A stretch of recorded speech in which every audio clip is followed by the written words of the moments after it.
Vermont is one of the most tenant-protective states in the country when it comes to lease termination, and landlords who don't understand the rules here can find themselves in serious legal trouble.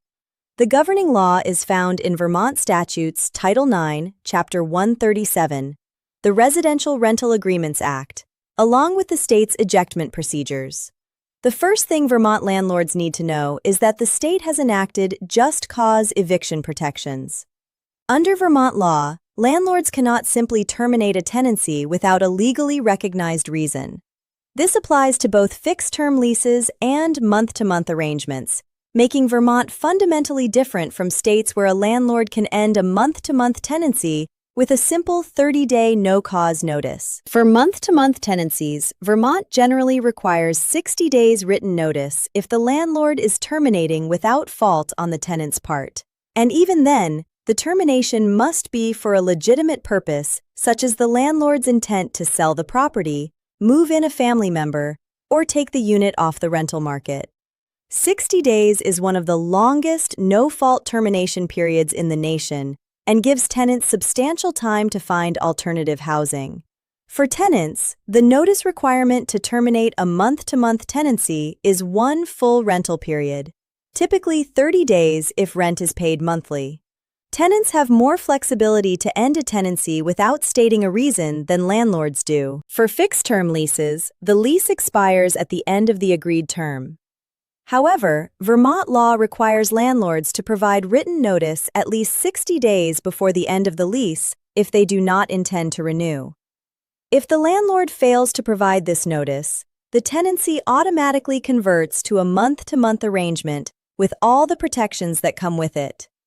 This automatic conversion catches many landlords off guard, so calendar management is critical. Now let's cover termination for cause. For non-payment of rent, Vermont requires the landlord to provide a 14-day notice to pay or vacate. During that 14-day window, the tenant has the right to pay the full amount owed and remain in the unit. If the tenant pays within the 14 days, the notice is void. If the tenant doesn't pay, the landlord can proceed with filing for eviction in court. Vermont's 14-day non-payment window is longer than most states, reflecting the state's emphasis on giving tenants time to resolve financial difficulties before losing their housing. For lease violations other than non-payment, Vermont requires the landlord to provide a 30-day notice identifying the violation. If the violation can be cured, the tenant gets a reasonable time within that 30-day period to correct the problem. If the tenant cures the violation, the termination is voided.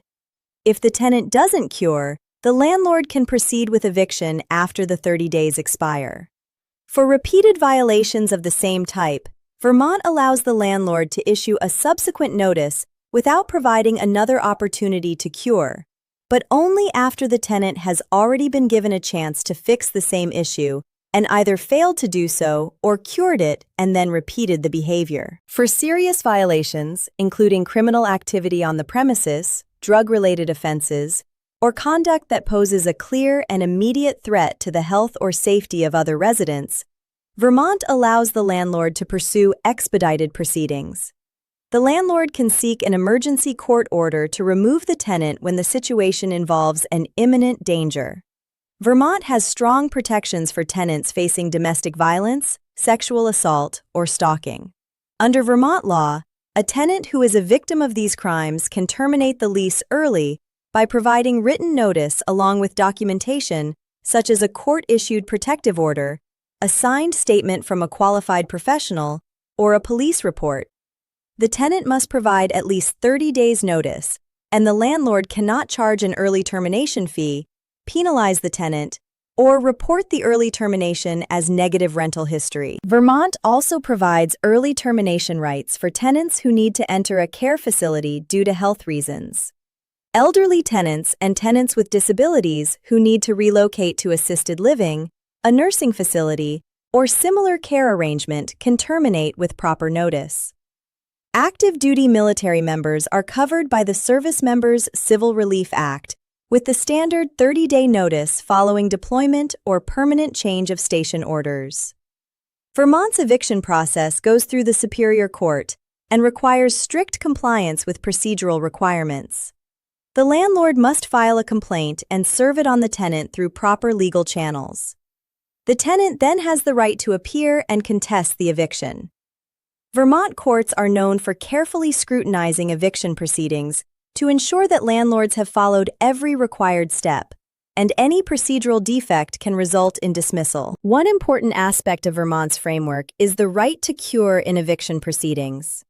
Even after a case has been filed, Vermont courts may give the tenant an opportunity to cure the default, particularly in non-payment cases, if the tenant demonstrates a willingness and ability to pay. This can extend the timeline significantly and is something landlords should be prepared for. Vermont strictly prohibits self-help evictions. Landlords cannot change locks, shut off utilities, remove belongings, or take any action to force a tenant out. The penalties for self-help eviction in Vermont are severe. Tenants can recover actual damages, punitive damages, and attorney's fees. The court can also award the tenant the right to remain in the property even if the landlord otherwise had grounds for eviction. This makes self-help not just illegal, but strategically disastrous. Vermont's approach to security deposit handling is also tightly linked to the termination process. Landlords must return the security deposit within 14 days of the tenant's departure, or provide a written, itemized statement of deductions.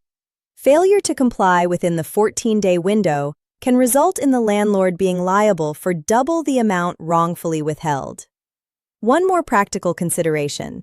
Vermont is a small state with a limited number of judges handling landlord-tenant matters. While this generally means that cases are handled by experienced jurists who know the law well, it also means that court scheduling can be affected by caseload. Landlords should factor in realistic timelines when planning termination strategies. For the complete guide to Vermont lease termination laws, visit tenantscreeningbackgroundcheck.com and subscribe to our channel so you stay current on every state's requirements.